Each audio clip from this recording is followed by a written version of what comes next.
Bought a LED backup lamp replacement. As you can see, the one that was in my van had actually melted to where the bulb couldn't be found. Somewhere between $9 and $13 for this one.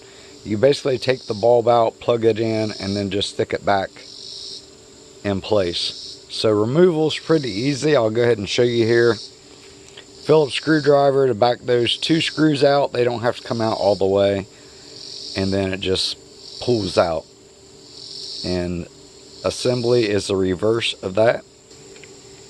I'll link to it in the description to the one that I bought. But yeah, should be a lot better.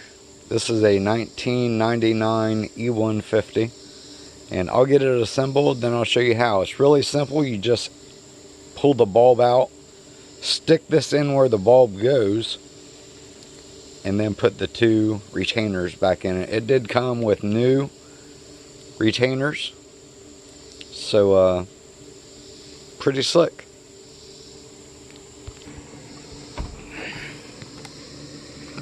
Okay, got it installed, and the fit and finish is pretty near perfect.